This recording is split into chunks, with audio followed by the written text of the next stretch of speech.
평안히 지내셨습니까? 오늘 쉬운 한 번째 마태복음 강해를 시작하도록 하겠습니다. 정말 특별한 일이 없으면은 오늘은 마태복음 14장을 다 끝내려고 그래요.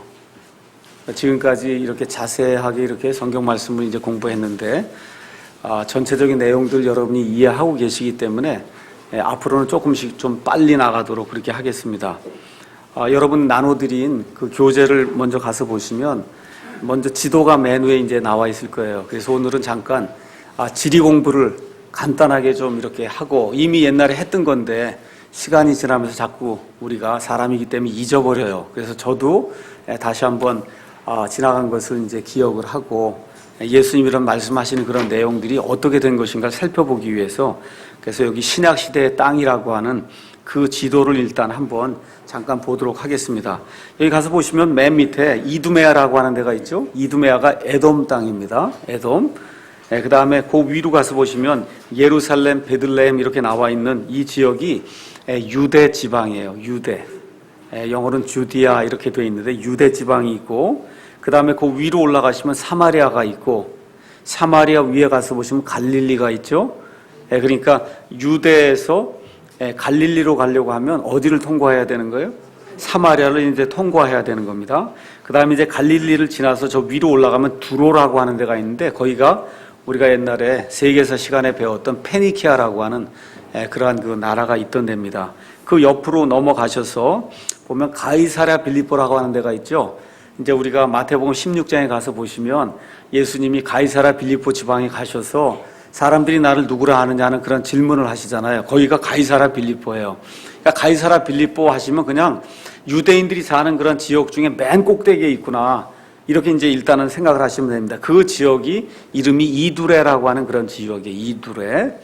그 다음에 이제 그 이두레 옆으로 가서 보시면 다마스쿠스라고 하는 지금도 시리아고 그 당시에도 시리아라고 하는 그러한 그 지역이 있었습니다. 그 다음에 그 밑으로 가서 보시면 바타네아가 있고, 바타네아 밑으로 가서 보시면 아우라니티스라고 하는 그런 지역이 있고, 그 왼쪽으로 가서 보시면 데가볼리라고 이제 나와 있어요.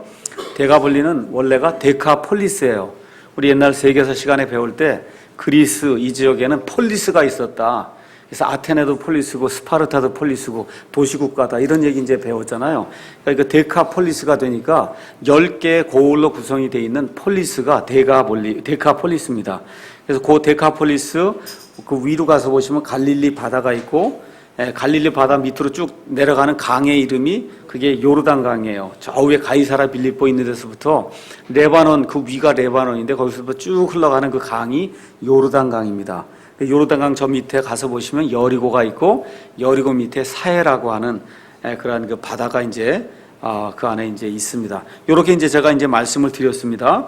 제가 이 말씀을 드린 것은 14장 1절에 가서 보면 그때 4분 영주 헤롯이 예수님의 명성을 듣고 자기 신하들에게 이르되 이 사람은 침례자 요한이라, 그가 죽은 자들로부터 일어났도다. 그러므로 능력 있는 일들이 그에게서 나타나는도다 하니라. 예수님에 대해서 지금 이야기를 하는 거예요. 누구라 그래요? 침례자 요한이 죽은 자들로부터, 자기가 죽였는데 죽은 자들로부터 일어난 침례자 요한이 분명하다. 지금 그런 얘기를 하는 겁니다. 헤롯이 자기 동생 빌립의 아내 헤로디아로 인해 요한을 붙잡아 그를 결박하여 감옥에 가두었으니, 이는 요한이 헤롯에게 이르되 당신이 그녀를 취하는 것은 율법에 어긋난다 하였기 때문이라. 헤롯이 요한을 죽이려 하되 무리가 그를 대언자로 여김으로 그들을 두려워하더라. 그러나 헤롯의 생일을 지킬 때 헤로디아 딸이 그들 앞에서 춤을 추어 헤롯을 기쁘게 하니, 이에 헤롯이 맹세로 그녀가 무엇을 구하든지 그녀에게 주겠다고 하거늘 그녀가 자기 어머니에게 미리 지시를 받아 이르되 침례자 요한의 머리를 쟁반에 담아 여기서 내게 주소서 하매, 왕이 근심하였으나 그럼에도 불구하고 맹세한 것과 자기와 함께 음식 앞에 앉은 자들로 인하여 머리를 그녀에게 주라고 명령하고 사람을 보내어 감옥에서 요한의 목을 베게 하고는 그의 머리를 쟁반에 담아 그 소녀에게 주니 그녀가 그것을 자기 어머니에게 가져가니라. 요한의 제자들이 와서 몸을 가져다가 묻고 예수님께 가서 아뢰니라 해서, 침례자 요한, 예수님의 그 하늘의 왕국의 복음을 먼저 이렇게 가서 선포하는 그 전령으로서 자기의 모든 일을 마치고, 그리고 결국은 이 헤롯이라는 사람에게서 이제 죽임을 당하는 그런 대목이 이 안에 기록이 되어 있습니다. 우리가 이제 마태복음 강의 시작하면서 헤롯에 대해서도 이미 설명을 한 차례 드렸어요. 근데 저도 잊어버리고 여러분도 잊어버리기 때문에 간단하게 다시 헤롯에 대해서 몇 가지 말씀드리겠습니다. 예수님이 태어나려고 할 때 헤롯이 예수님을 잡아 죽이려고 그랬죠. 그 아기를. 그때도 헤롯이에요. 그 헤롯은 헤롯 대왕이에요. 헤롯 대왕. 그 헤롯 대왕이 여기 나와 있는 이두메아, 유대, 사마리아, 갈릴리 이런 전 지역을 헤롯 대왕이 전체를 로마에게서 위탁을 받아서 그 전 지역을 이제 다스렸습니다. 근데 이제 헤롯 대왕이 죽은 다음에 그 다음에 이 땅이 여러 등분으로 나뉘어서 원래 여기 가서 보시면 4분 영주라고 했는데 4분 영주라고 얘기하면 원래대로 하면 그 땅을 4부분으로 나눠서 한 지역을 다스린 그런 영주다 그런 뜻이에요. 근데 정확하게 4분의 1을 다스린 것은 아니고 그 3분의 1 정도를 다스린 그와 같은 그 왕의 이름이 여기 나오는데 그 왕이 헤롯 안디바예요. 여기 지금 나와 있는. 그래서 제가 나눠드린 그 유인물을 가서 보시면 헤롯 대왕 이야기를 이제 제가 말씀을 드렸고 그가 죽은 뒤에 여러분이 거기 가셔서 유대, 이두메아, 사마리아 이렇게 되어 있으니까 이두메아, 그 다음에 유대, 그 다음에 사마리아 이 지역을 포함하는 헤롯 대왕의 왕국의 절반은 누가 다스렸냐면 헤롯 아켈라오라고 하는 그의 아들이 다스렸어요. 아켈라오 아시죠? 마태복음에 가서 보시면 아켈라오가 나온단 말이에요. 그래서 이두메아, 유대, 사마리아는 아켈라오라고 하는 그 아들이 다스렸고 나머지 부분은 이제 둘로 쪼개져서 다른 두 아들이 다스렸어요. 한 명은 헤롯 안디바고 한 명은 헤롯 빌립이에요. 여기 지금 나오는 4분 영주 헤롯이 얘기할 때 그 헤롯이 헤롯 안디바예요. 그 안디바는 어디를 다스렸냐면 갈릴리 여러분 위에 사마리아 위에 갈릴리 보이시죠? 그 다음에 페레아라고 하는 건 사도행전에 나오는 베레아가 아니에요. 페레아는 여러분이 가서 보시면 여리고 옆에 페레아라고 하는 그런 지역이 하나 이렇게 나와 있는 거 보이시죠? 이렇게 지금 까맣게 이렇게 표시가 돼서 글씨가 조금 잘 안 보이는데 여리고 위에 가서 보시면 페레아라고 대가볼리 왼쪽 밑으로 가서 보시면 있는 그 지역이 페레아예요. 그래서 이 갈릴리하고 페레아는 누가 다스렸냐 하면 헤롯 안디바라고 하는 왕이 다스렸어요. 여기 나온 그러니까 예수님이 갈릴리 사람이기 때문에 누구의 이 통치 밑에 있었냐 하면 헤롯 안디바 밑에 있었어요. 그 다음에 또 나머지 한 지역이 있는데 여러분 여기 지도 가서 보시면 바타네아라고 저 위에 바타네아 그 다음에 저 위에 가서 보시면 또 드라고닛이라고 하는 그런 지역이 있어요.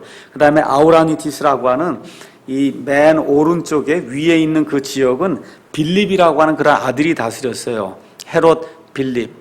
그래서 여러분이 가이사랴 빌립보 이거 나오는 거는 빌립이 지은 가이사랴다 이렇게 생각하시면 됩니다. 가이사랴 빌립보. 그래서 이렇게 세 등분이 돼서 이게 나뉘는 가운데 여기 나오는 헤롯 안디바라고 하는 이 사람은 예수님 당시에 이 갈릴리를 다스리던 그런 왕으로 예수님이 이 왕의 그 영토에서 하나님의 말씀을 이제 선포했다 이렇게 이제 생각하시면 됩니다.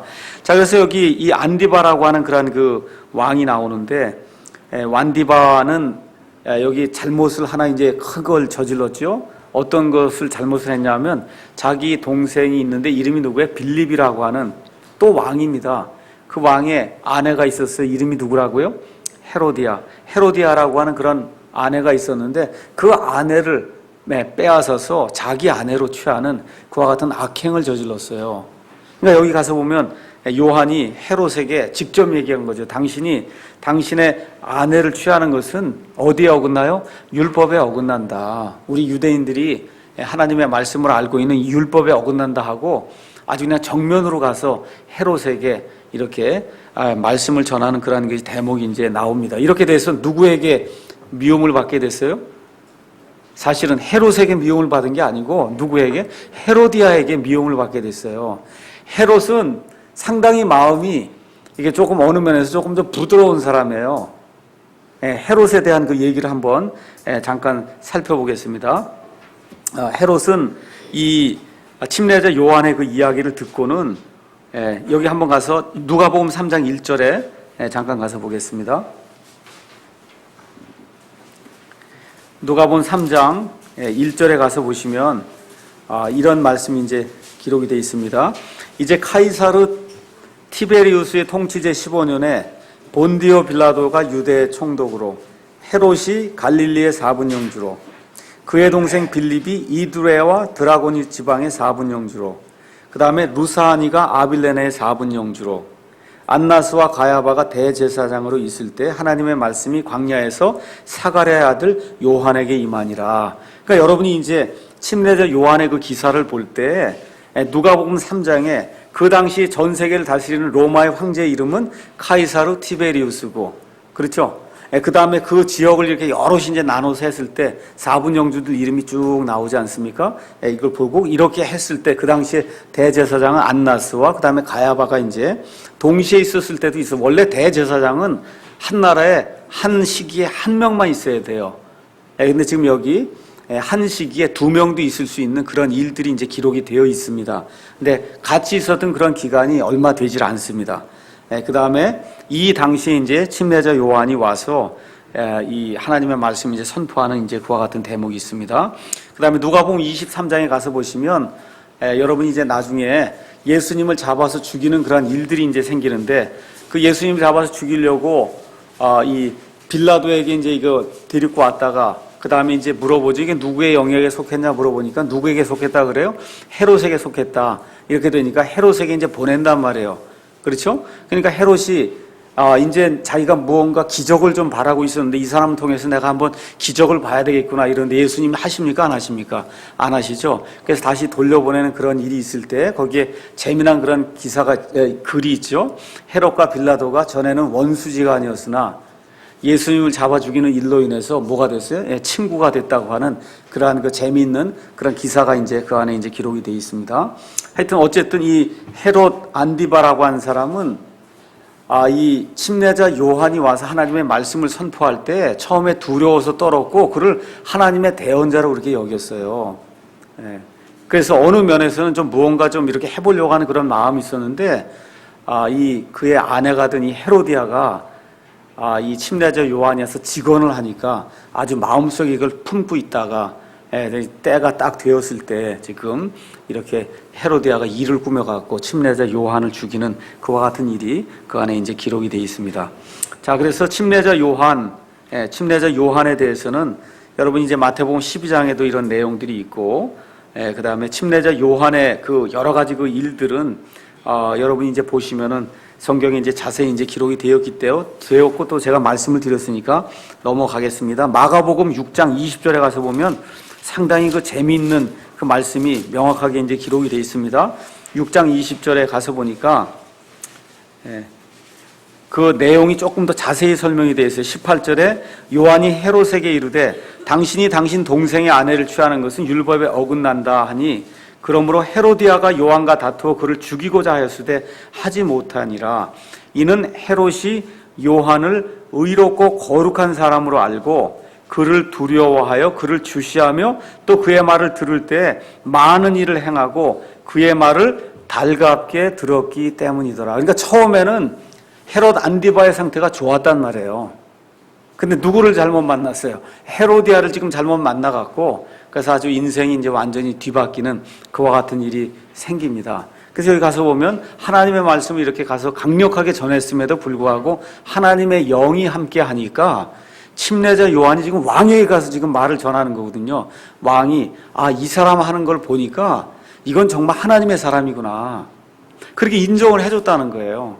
그래서 왕이 그의 말을 듣고는 달갑게 듣고 또 하라는 대로 많은 일도 행했다라고 하는 그와 같은 그 내용에 우리가 좀 주의를 기울여야 됩니다. 자, 헤로디아의 딸의 이름은 살로메라고 성경에 이제 나와 있는데 살로메가 이제 춤을 추었는데 그 춤은 뭐 여러분이 요새 이제 터키라든지 이런데 관광 여행 거기 가서 보면 그 일정에 벨리 댄스 이렇게 들어 있잖아요. 이거 배꼽춤 추는 거. 그렇죠? 중동 사람들이 그 하는 그런 거에 상당히 그 요염한 모습으로 나와서 이제 춤을 추고 그러니까 헤롯이 거기에 걸려 넘어가서 그래서 이제 헤롯이 이제 침례자 요한을 죽이는 그와 같은 대목이 이제 그 안에 이제 기록이 되어 있습니다. 자, 그러면 헤롯과 그 요한을 이제 살펴보면서 전형적인 그 정치 지도자의 그러한 모습을 우리가 살펴볼 수가 있습니다. 전형적인 정치 지도자의 특징은 뭐냐 하면 모든 걸 다 두려워하는 사람이래야 정치 지도자를 할 수 있어요. 모든 것을 두려워한다. 한번 가만히 생각해 보세요. 먼저 14장 2절에 나와 있는 거 가서 보니까 이 예수님의 명성을 듣고는 이 침례자 요한이 다시 살아났다 그래요. 그게 무슨 얘기냐면 양심의 찔림을 받았다는 거예요. 자기 양심도 두려워하고 또 침례자 요한도 두려워하고 또 5절에 가서 보니까 무리가 그를 대언자로 여김으로 그들을 두려워했다. 그러니까 또 무리도 두려워하고 또 조롱받는 것도 두려워하고 그 다음에 마가복음 6장 26절 자기가 말한 것을 지키지 않으면 어떻게 될까? 자기가 말한 것도 두려워하고 하여튼 가지가지 것을 다 두려워하는데 누구만 두려워하지 않냐면 하나님만 두려워하지 않아요. 대부분의 정치 지도자들이 다 그렇습니다. 우리나라 대통령도 그렇고 뭐 미국 대통령도 그렇고 뭐 로마의 황제도 그렇고 지금까지 이렇게 해온 그런 사람들 대부분 가서 보시면 모든 건 다 두려워해요. 얼마나 두려워해요? 여론이 어떨까 하고 그냥 이거형이랑 두 귀를 이렇게 열어놓고 이렇게 하지 않습니까? 다만 누구를 두려워하지 않냐면 하나님을 두려워하지 않아요. 이게 대부분의 정치 지도자들의 특징입니다. 이렇게 하다 보니까 양심이 이제 크게 흔들리고 양심이 왔다 갔다 해요. 사람을 쫓아가니까. 그렇죠? 요한의 선포를 듣고 이 양심이 이제 약하게 됐는데 이 양심이 살로메의 춤을 보고는 요동을 쳐서 그리고는 나중에는 또 예수 그리스도를 대고는 예수님 어떻게 해요? 잡아 죽이려고 하는 이와 같은 일까지 하도록 그의 양심이 그냥 뭐 말 그대로 왔다 갔다 하는 그러한 삶을 산 것을 우리가 성경을 통해서 이제 볼 수가 있습니다. 빌라도도 역시 똑같아요. 빌라도도 뭐예요? 하나님만은 두려워 안 해요. 나머지는 다 두려워하는데 백성도 두려워하고 종교 지도자들도 두려워하고 또 자기 아내가 와서 내가 꿈을 꿨습니다. 그러니까 또 그것도 두려워하고 가지가지 걸 다 두려워하는데 하나님만은 두려워하지 않는 그러한 그 특성을 이제 보여줘. 그러니까 정치를 하는 것 같아요. 이게 무언가 똑바로 정신을 차리고 내가 하나님을 두려워하고 뭘 해야 되겠다 하면 그럼 정치하기가 어려워진다는 거예요. 하여튼 성경에 나와 있는 이와 같은 그 정치 지도자들의 특성입니다. 자, 그래서 침례자 요한의 이제 목을 베었습니다.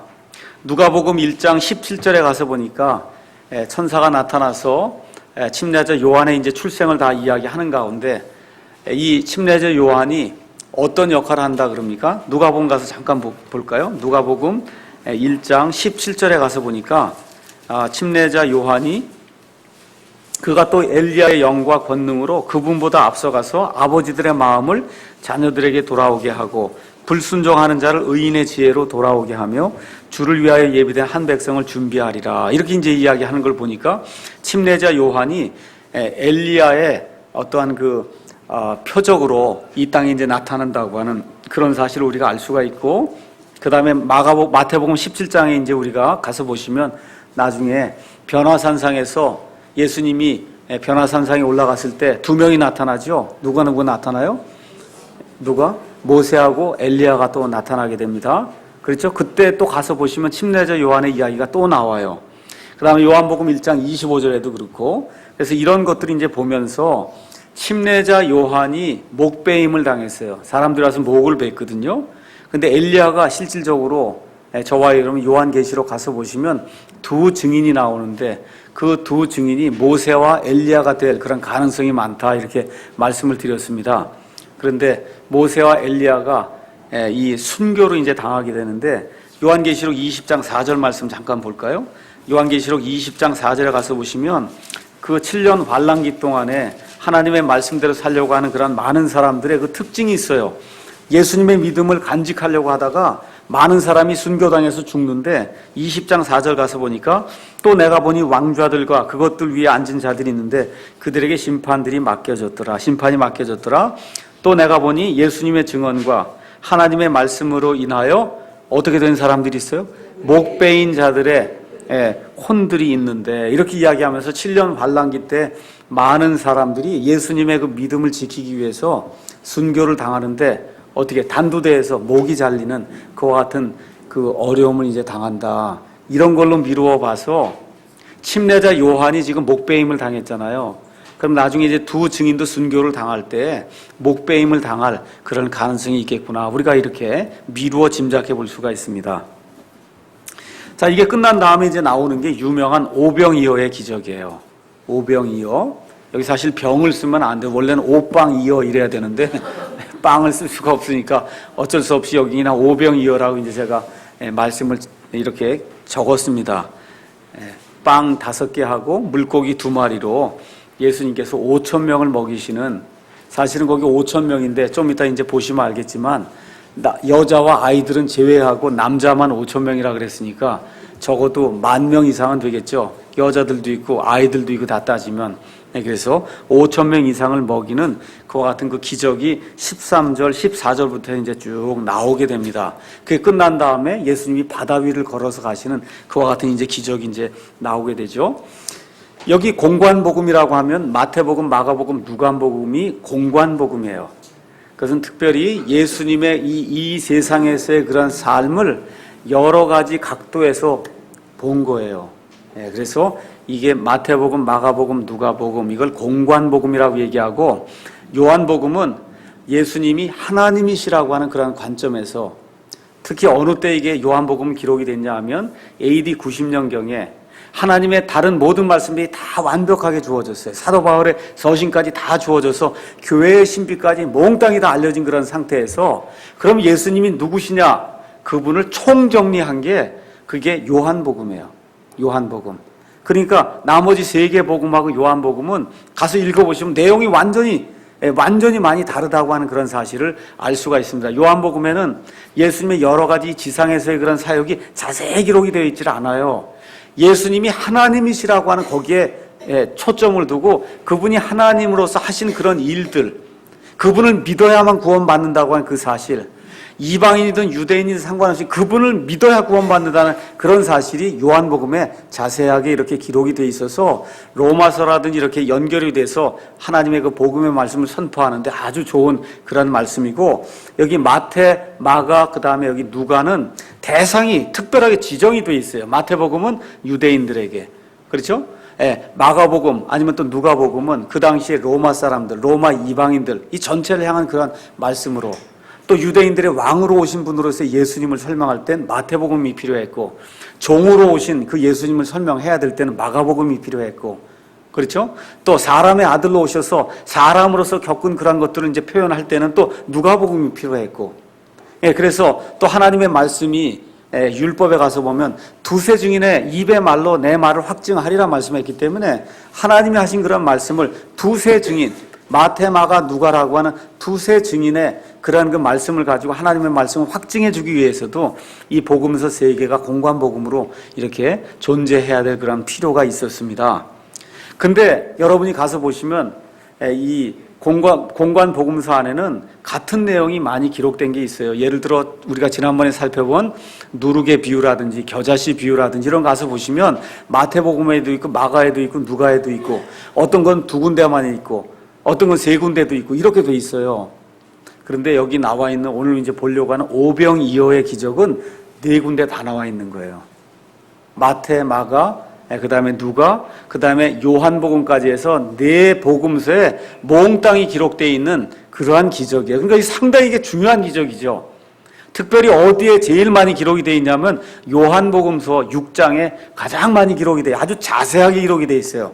여긴 지금 이렇게 그 전체적인 윤곽만 이렇게 나와 있는데, 요한복음 6장에 가서 보시면 우리 예수님께서 어떠한 상황 속에서 이러한 오병이어의 기적을 일으켰고, 오병이어의 기적을 일으킨 다음에 예수님이 내가 하늘에서 내려오는 산 빵이다 해서 내가 나를 먹어야 된다고 하는 그런 말씀을 이렇게 풀어주는 생명의 빵에 대한 그와 같은 말씀이 이 요한복음 6장에 오병이어의 기적이 이루어진 다음에 그걸 설명하는 그런 차원에서 이게 나오거든요.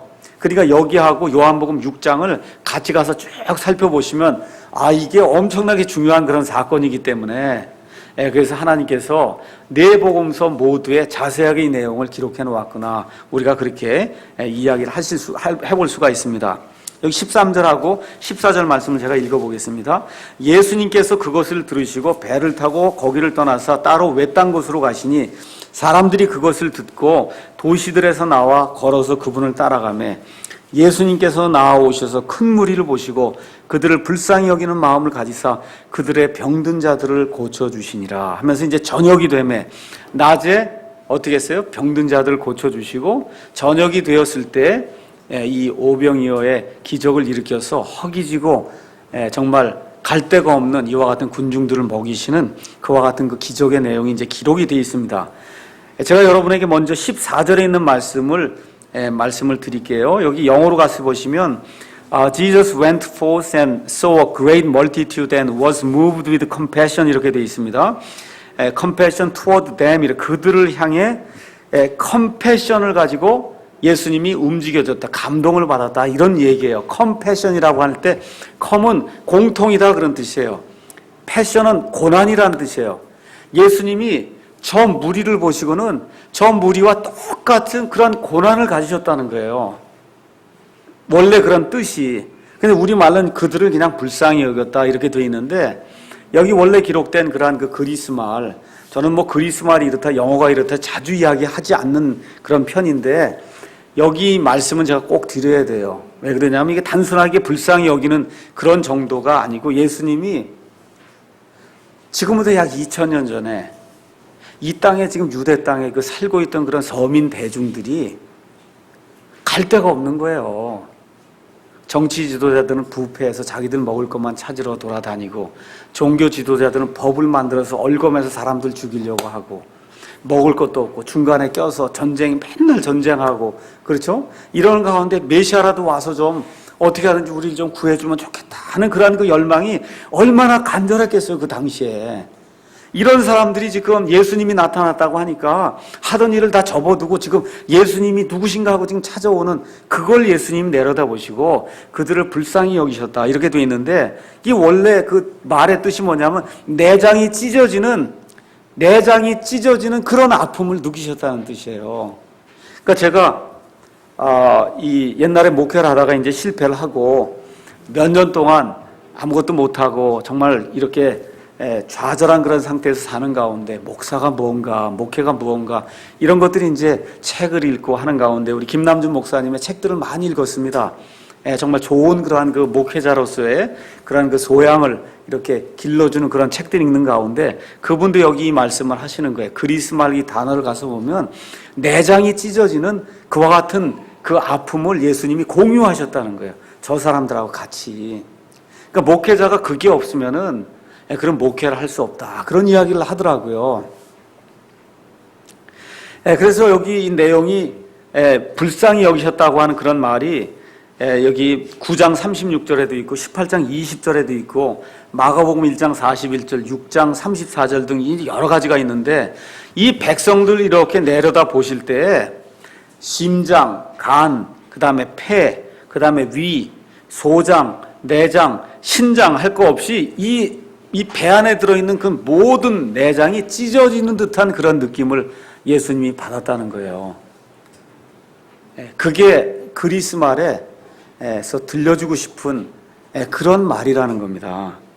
그러니까 말씀 선포자가 예수님의 말씀을 가지고 이렇게 선포하려고 이렇게 생각을 할 때 최소한 목회자가 되기 전에 목회자가 내야 되겠다 이런 마음이 이렇게 들면 이런 마음이 반드시 있어야 된다는 거예요. 이게 없이 시작을 해놓으면 그러면 어떻게 돼요? 저처럼 이제 실패를 하는 거예요.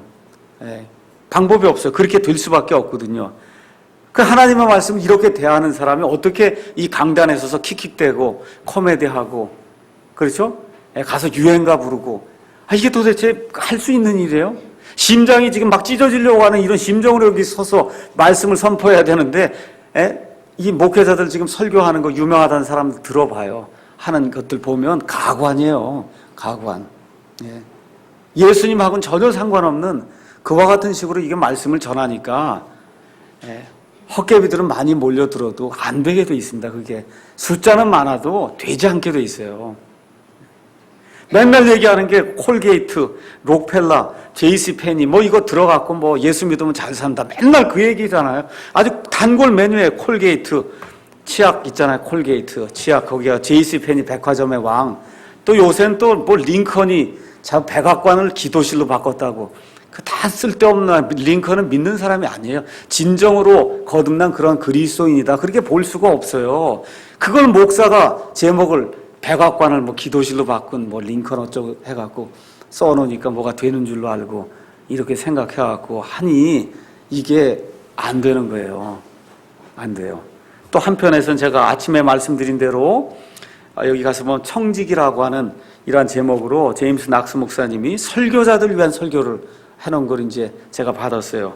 너무 말씀이 좋고 그래서 저희가 요거 20권, 하나님의 뜻 40권, 그 다음에 오늘 한 모든 것이 합력하여 선을 이룬다 40권을 우리가 이제 주문해서 다음 주에 뒤에다 도장 찍어서 다 갖다 놓으면 가져가셔서 읽고 또 가져오시고 이렇게 하면 됩니다.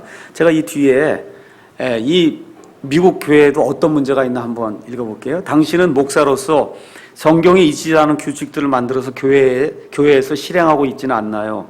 그런 것은 청지기의 일이 아닙니다. 그러한 일은 하나님의 왕좌에 도전하는 것과 같습니다.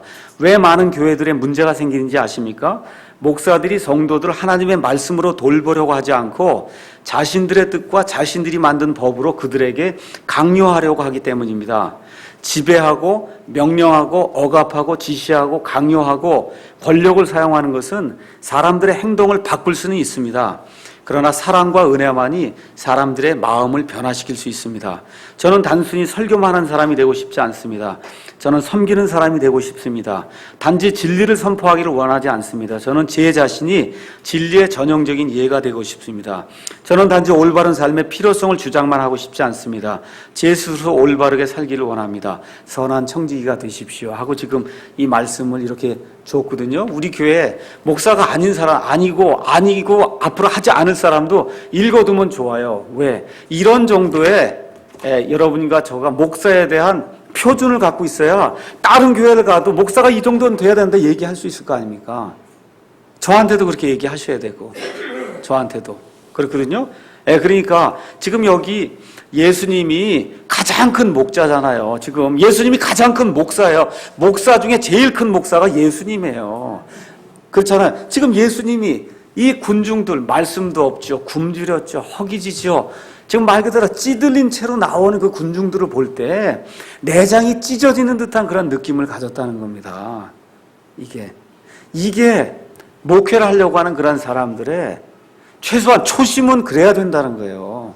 그리고 계속해서 그게 유지가 될 수 있도록 노력을 해야 된다는 겁니다. 이게 없으니까 이 허수아비들만 자꾸 교회에 늘게 되는 그런 일들이 발생을 하는 거예요. 그러니까 이거를 해결하기 위해서는 성도들이 깨야 됩니다. 목사가 잘해서 될 문제가 성도들이 깨서 목사가 제대로 해야 되는구나 이거 하고 목사에게 건의도 하고 잘못하면 왜 못하냐 그러고 그래야지. 오늘 아까 밥 먹는데 오늘 형제님이 자기 어머니 다니는 그 교회에 목사님이 복받는 비결 해서 하는 걸 듣고 너무나 충격을 먹었다. 그래서 복받는 비결 첫 번째 주의 종을 잘 섬기십시오. 주의 종을 잘 섬기라는 거예요. 두 번째 11조를 해야 된다. 그 다음에 세 번째 건축 헌금을 많이 해야 된다. 이게 세 가지가 복받는 비결이라는 겁니다. 11조는 늘 벌어서 하는 거 10분의 1 하는 거고 건축 헌금은 5년 정도 이 재산이 불어난 게 있으면 거기에 10분의 1쯤 갖다 바치는 게 그게 건축 헌금의 기준이다. 이게 인천에 있는 가장 큰 교회 목사가 복받는 비결이라고 해서 지금 성도들에게 이야기하는 거예요. 이게 목사예요? 여러분? 이게 예수님 마음하고 똑같냐 말이에요. 예수님 마음하고 아주 정반대하는 거예요. 정반대. 내장이 찢어지는 듯한 그런 이게 없이 이 목회를 하겠다고 이렇게 덤비면은 그거 사람 죽인단 말이에요. 자기도 죽이고 남도 죽이고. 그래서 저와 여러분이 바른 교회를 해야 되겠다 이렇게 하게 될 때 좀 저와 여러분의 이 표준을 기준을 좀 높여야 돼요.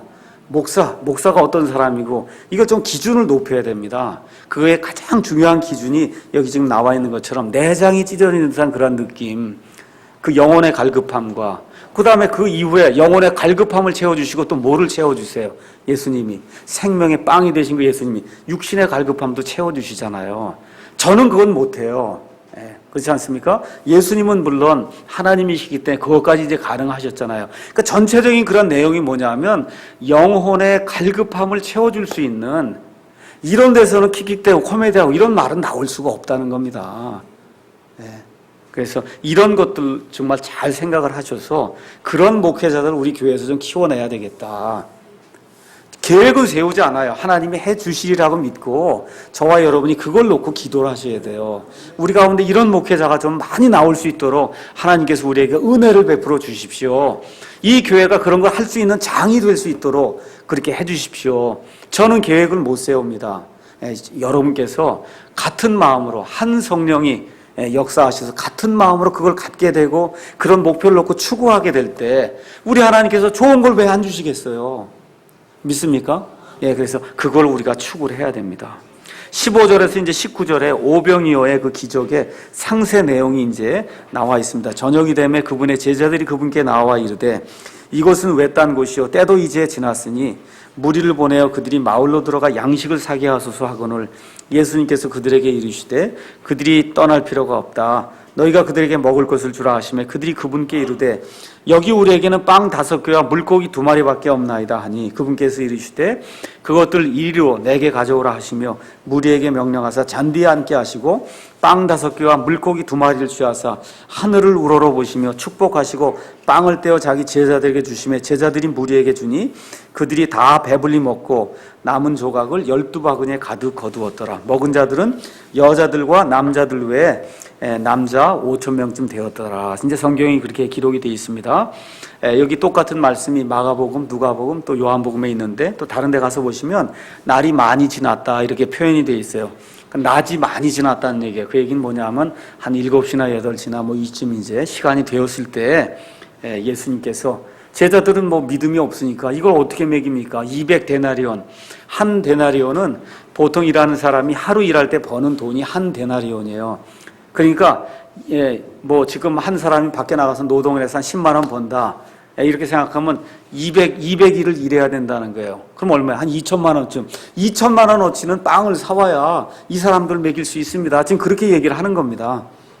지금 예수님께 이런 얘기를 하는 가운데 우리 예수님께서 요한복음 6장에 가서 보시면 하늘로부터 하나님께서 이제 빵을 주신다고 얘기하면서 모세가 광야에서 만나를 가지고 하나님의 백성 이스라엘을 먹이던 그와 같은 일들을 이제 이야기를 해 주십니다. 자, 이것뿐만 아니라 이건 단순히 이제 그때 일어난 일이고 여러분이 이제 예언적으로 가서 보시면 앞으로 이제 이 땅에 환란기가 임해 7년 동안 임하는 가운데 특별히 마지막 후반부 3년 반은 대환란기가 돼서 마태복음 24장에 가서 보시면 이스라엘이 민족이 형성이 된 이래로 지금까지 보지 못했던 그런 엄청나게 무서운 그런 환란이 이 이스라엘 땅에 임하게 돼요. 이렇게 임하게 될 때 이 사람들이 이제 도망을 가게 되거든요. 이렇게 도망을 가게 돼서 지금식으로 얘기하면 요르단 인대 지역에 페트라라고 하는 그와 같은 그 난공불락의 그런 그 바위 요새가 있습니다. 그래서 그런 지역으로 도망가지 않겠는가? 그럼 도망가면은 뭐 빵도 없고 어떻게 먹여야 될 거 아니야? 하나님께서 과거에 이스라엘 백성을 만나로 먹이셨듯이 하나님께서 먹이지 않고 어떻게 살겠어요? 그 이스라엘 백성이. 그렇죠? 그러한 일들을 예언적으로도 또 보여준다. 우리가 그렇게 이해를 하셔도 이제 됩니다. 자, 그러면 20절에서 21절 가서 보니까 그들이 다 배불리 먹고 남은 조각을 12바구니에 거두었더라.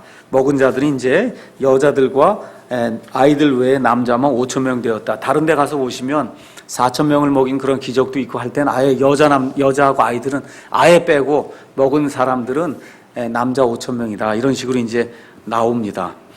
자, 그러면 여기 가서 보니까 빵들을 먼저 축복한 뒤에 제자들에게 주셔서 제자들이 나누어 주게 하셨다. 그러니까 이걸 영적으로 우리가 좀 적용을 한다고 하면 예수님의 그 생명의 빵, 그것을 예수님께서 먼저 축복을 하시고 그 뒤에 이제 그 축복을 받은 다음에 그것이 이제 나뉘어져야 되거든요. 그러니까 다시 말씀드리면 저와 여러분이 영혼이 갈급한 그런 사람들에게 나눠줘야 될 그런 사람들이란 말이에요. 근데 내가 먼저 그 축복의 빵을 먼저 받고 내가 먼저 예수님의 그러한 복이 있어야 남들에게 나눠줄 수 있는 그러한 통로가 이제 될 수 있다는 겁니다. 이 말씀이 지금 중요하기 때문에 요한복음 6장에 나와 있는 그 말씀을 제가 이렇게 읽으면서 간단하게 요한복음 6장의 그 내용을 좀 설명하겠습니다. 자, 예수님께서 거기 가서 보니까 6장 3절에 산에 오르사 제자들과 이제 앉으셨습니다. 6월절이 이제 가까이 왔어요. 이런 가운데 이 사람들이 이제 몰려 들어오니까 예수님이 빌립에게 이 사람들을 어떻게 먹이겠느냐 그렇게 얘기하니까 빌립이 우린 할 수 없습니다. 그때 누가 나타나요? 베드로의 동생 안드레가 나타나서 여기 어떤 소년이 있는데 거기 가서 보니까 뭐라고 돼 있습니까? 이 소년이 보리빵 5개 하고, 그래서 9절에 가서 보니까 이 소년이 보리빵 5개와 작은 물고기 2마리를 가지고 있나이다. 그런데 이게 이 많은 사람들에게 도대체 이게 뭐가 되겠습니까? 예수님께서 그걸 받으시고 축사하시고 나눠주시는, 그래서 제자들의 이제 불신이 먼저 나오고 그 위에 하나님께서 이렇게 복을 베풀어 주신 그런 이제 내용이 나옵니다. 이렇게 해서 14절 가서 보니까 그 사람들이 예수님께서 행하신 그 기적을 보고 이르되 이분은 진실로 세상에 오실 그 대언자로다. 왜 그래요? 이게 무슨 소리예요? 이 신명기 여러분이 가서 보시면 모세가 예언의 말씀을 하죠. 너희 가운데 하나님께서 나와 같은 대언자 하나를 일으켜 세우실 텐데 너희는 그의 말을 들어라, 그렇게 얘기하지 않습니까? 그러니까 이스라엘 백성이 지금 누구를 기다리고 있냐면 모세와 같은 대언자. 근데 모세가 어떤 일을 했어요? 이스라엘 백성을 광야에서 빵으로 먹였잖아요. 근데 지금 여기 5천 명이 되는 이런 많은 사람을 먹이니까 유대인들이 딱 보고 이거는 신명기에서 모세가 얘기한 그 대언자구나. 지금 그 얘기를 하는 거예요. 그 대언자구나. 그렇죠? 그렇게 하고는 15절에 이 사람들이 뭐라 그래요? 그러므로 그들이 와서 자기를 억지로 데려다가 왕으로 삼으려는 것을 예수님께서 아시고 다시 혼자 산으로 떠나가시니라. 뭘로 삼으려고 그래요? 왕으로. 지금 죽겠거든요. 근데 빵도 먹여주고 그러니까 이 예수님이 왕이 되면 그럼 어떻게 돼? 문제가, 인생 모든 문제가 해결이 되는 거잖아요. 그렇죠? 그러니까 지금 뭘 생각하는 거예요? 로마 제국에 지금 치하에서 지금 우리가 고생하고 있는데 이 사람만 왕으로 삼으면은 그러면 이게 다 끝나겠구나. 이런 왕은 진짜 왕이에요. 이걸 영적인 왕으로 생각하면 안 됩니다.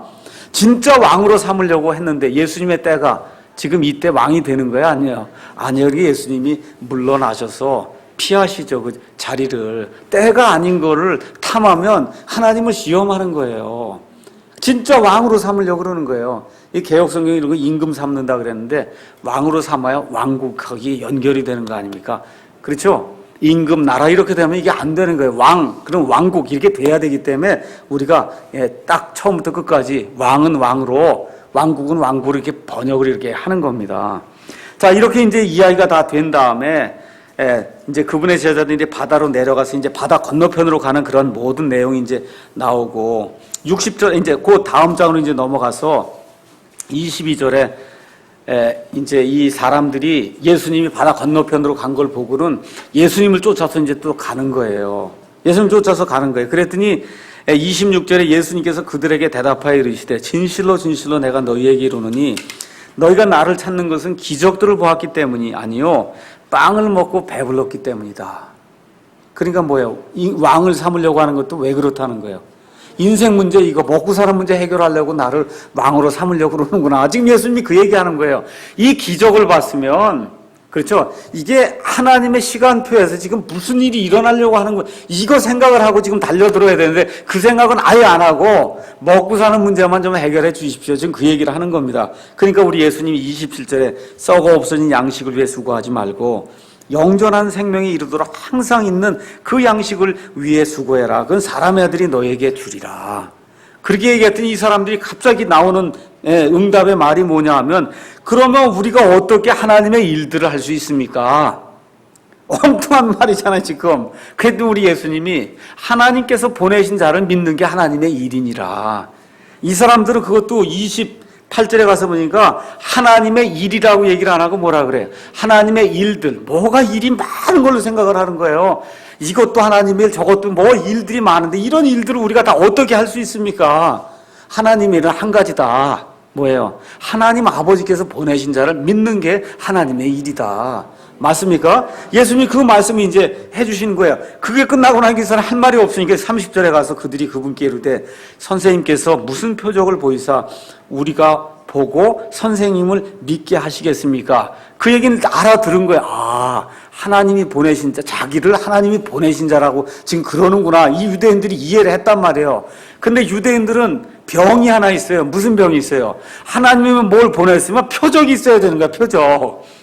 그렇죠? 그러니까 지금 뭘 얘기하는 거야? 하나님이 당신을 보내셨으면 뭐 표적을 보여줘야 될 거 아닙니까? 표적을. 이런 이해관계를 여러분 이해하시겠어요?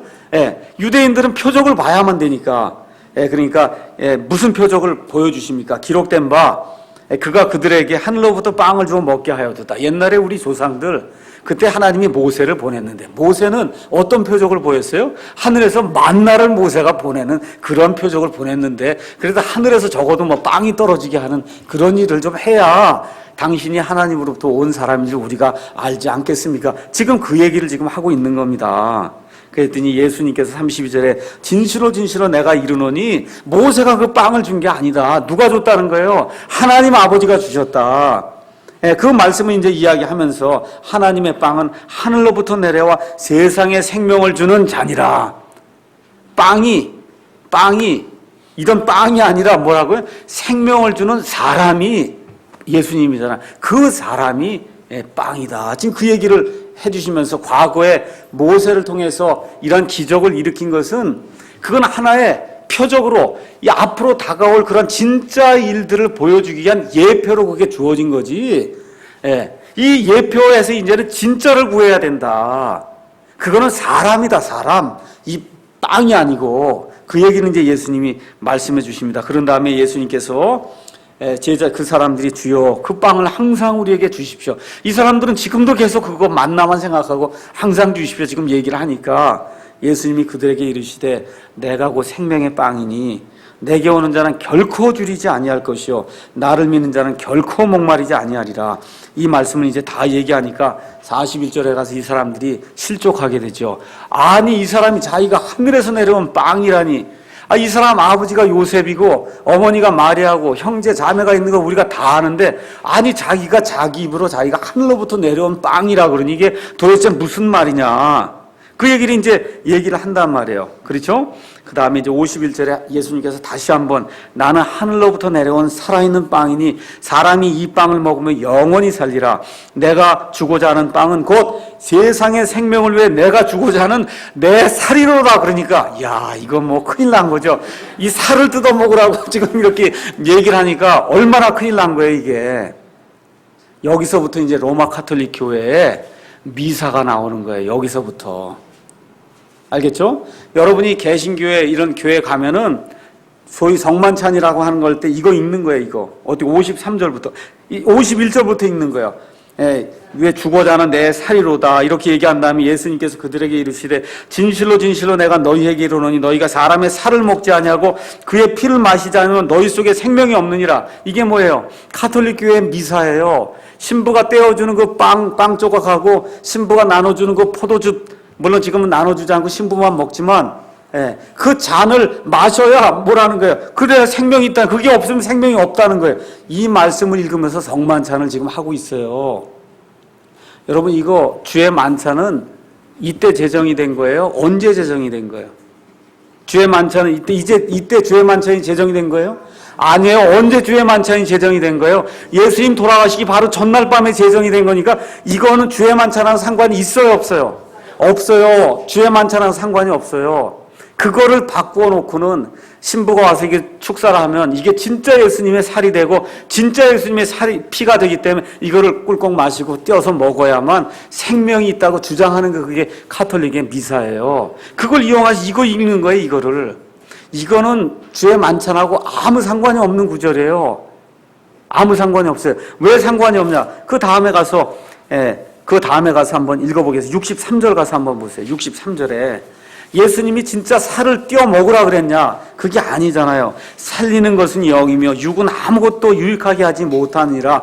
내가 너희에게 이르는 말들은 곧 영이요 생명이니라. 진짜 살을 뜯어 먹고 예수님 피를 줄줄 흐르는 걸 빨아먹고 이러라는 게 아니라는 거잖아요. 예수님이 다 가르쳐줬는데 이 구절은 안 읽어요. 주의 만찬 할 때. 앞부분만 읽으니까 사람들이 이거 요한복음 6장이 성만찬하는 구절이구나. 그러고는 감리교 장로교 할 것 없이 다 성만찬 할 때 이걸 읽는단 말이에요. 성만찬 할 땐 그걸 읽으면 안 되고 우리가 늘 읽는 고린도전서에 있는 그 말씀을 읽어야 돼요. 고린도전서 11장 23절에 내가 너희에게도 전해준 것은 주께 받은 것이니 곧 주 예수님께서 배반당하신 바로 그 밤에 빵을 집으사 감사를 드리신데 그것을 떼시고 이르시되 받아서 먹으라. 이것은 너희를 위하여 찢긴 내 몸이니 나를 기억하여 이것을 행하라. 진짜 살을 띄어서 먹고 진짜 피를 쭉쭉 빨아먹고 이게 아니고 이 예수님의 살과 피를 기념하는 이거를 우리가 함께 참여함으로 말미암아 예수님과 살고 앞에, 그것도 여기 10장에 또 표현이 되어 있어요. 10장에. 여러분 고린도전서 10장에 16절 가서 보세요. 우리가 축복하는 축복에 대한 그리스도의 피에 함께 참여하는 것이 아니냐. 그렇죠? 그렇게 돼 있어요. 우리가 떼는 빵은 그리스도의 몸에 함께 참여하는 게 아니냐. 참여한다는 그런 의미지. 진짜 그거를 식인종처럼 빵을 먹고 식인종처럼 이렇게 신부가 이렇게 축사하면은 이게 진짜 예수님의 살이 된다는 거예요. 그게 화채설이에요. 신부가 딱 축사하면 빵이 진짜 예수님의 빵이 되고 피가 진짜 예수님의, 이 포도주스가 진짜 예수님의 피가 된다는 그런 거는 있을 수 없는 일입니다.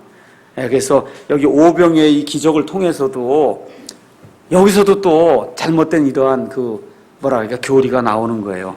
이거 다 말씀해 주신 다음에 거기 가서 보니까 요한복음 6장에 가서 보니까 어떤 얘기가 나와요. 66절에 그때부터 그분의 제자들 중에 많은 사람이 어떻게 해요? 남아있어요? 돌아가요? 돌아가고 다시는 그분과 함께 다니지 않죠. 중요해요. 다시는 안 다녔다는 거예요. 다시는. 왜 그래? 실족했거든요. 그 예수님 묻죠. 너희도 가려느냐?